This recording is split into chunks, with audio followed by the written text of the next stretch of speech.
ব্রজের বলরাম অবধূত নিত্যানন্দ প্রভু দক্ষিণে দাঁড়ালেন,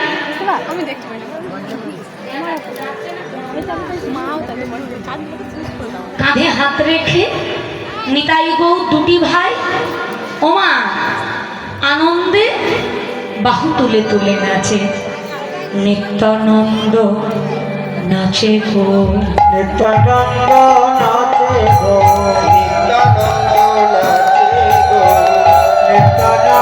নাচে গো, শ্রী গৌরাঙ্গের দক্ষিণে নিত্যানন্দ নাচে গো, শ্রী গৌরাঙ্গের দক্ষিণে নিত্যানন্দ নাচে গো, শ্রী গৌরাঙ্গের দক্ষিণে নিত্যানন্দ নাচে গো, গৌরাঙ্গের দক্ষিণে নিত্যানন্দ নাচে গো, বল হরি বল হরি বলে নিত্যানন্দ নাচে গো, বল হরি বল হরি বলে নিত্যানন্দ নাচে গো, আমার গদাধর নাচে, গদাধর নাচে গো, গদাধর নাচে গো, গদাধর নাচে গো, গৌর ঢুলে পড়বে বলে গদাধর নাচে গো, গৌর মনে পড়বে বলে গদাধর নাচে গো, গৌর ঢুলে পড়বে বলে গদাধর নাচে গো, শ্রীবাস ঠাকুর শিবাস ঠাকুর নাচে গো, শিবাস ঠাকুর নাচে গো, শিবাস ঠাকুর নাচে গো, গান গৌরের চরণে গেলে শিবাস ঠাকুর নাচে গো, গান গৌরের চরণে গেলে শিবাস ঠাকুর নাচে গো। চারজনে নৃত্য হয়ে গেল। গদাধর পিছনে না নৃত্য করছে, ভাবে ঘরে যদি ঢলে পড়ে প্রভু মাটিতে পড়বে তা কেন, আমি করবার গৌরা আমার পক্ষে পড়বে। পিছে পিছে গদাধর শ্রীবাস পণ্ডিত চরণ লক্ষ্য করে নৃত্য করলেন। ওমা, এখন একজন দূরে দাঁড়িয়ে আছে, ওই আমায় তো ডাক দিল না প্রভু, আমার কথা কি আজও মনে নাই? কে বলো তো মায়েরা? জোরে বলো, সবাই জানো তো তার কথা। জানো না? তোমাদের এখানে বিরাজ করছেন, বসে আছেন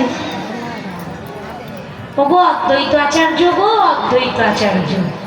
যিনি ছিলেন ভোলানাথ নবদ্বীপে, তিনি শান্তিপুরে সীতানাথ হয়ে এসেছেন। অদ্বৈত আচার্যের কথা ভুলে যেও না মায়েরা। গৌরাঙ্গের কাছে আমরা ঋণী বাবা, তাই না বলুন? সত্য যুগের মতো গাছের ডালে পা বাঁধতে হচ্ছে না, ত্রেতা যুগের মতো ঘি চন্দন কাঠ লাগছে না, দাপুর যুগের মতো উপোস থাকতে হবে না। শুধু হেলা করে শ্রদ্ধা করে ভয়ে ভক্তিতে কিংবা গালি দেওয়ার জন্য বদনে একবার কৃষ্ণ নাম গাইলেই হলো, তাতেই আপনার মুক্তি। এটা পেলাম কোথায়? কলিযুগের ভগবান চৈতন্য মহাপ্রভুর কাছে, তাই আমরা ঋণী।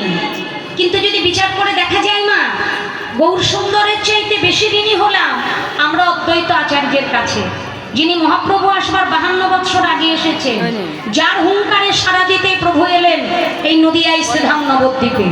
তাই অদ্বৈত আচার্যের কথা ভুলে গেলে চলবে না মা, সবার আগে তার চরণে প্রণামটা জানাতে হবে। কেমন মনে থাকে যেন, আবার সকালবেলাতে জিজ্ঞাসা করবো হরি বল।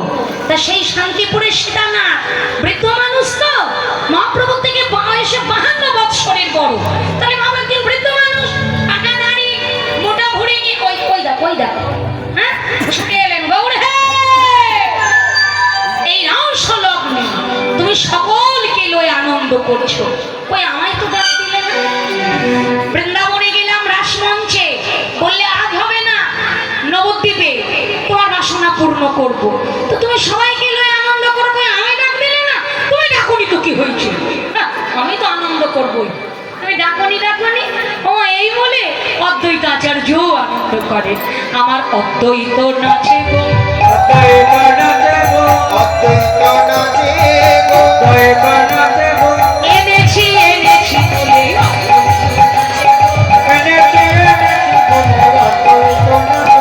শান্তিপুরের বুড়ো গোসাই শান্তিপুরের বুড়ো গোসাই অদ্বৈত নাচে গো, শান্তিপুরের বুড়ো গোসাই অদ্বৈত নাচে গো। পাকা দাড়ি মোটা ভুঁড়ি অদ্বৈত নাচে গো, পাকা দাড়ি মোটা ভুঁড়ি অদ্বৈত নাচে গো। পঞ্চতত্ত্ব মিলিত হয়ে নৃত্য করেছেন। চতুর্দিকে ভক্তমণ্ডলী জয়ধ্বনি, উলুধ্বনি, হরিধ্বনি, শঙ্খধ্বনি করেছে। প্রেমানন্দে নেতে হরি বলো, হরি নামে বন্যা যে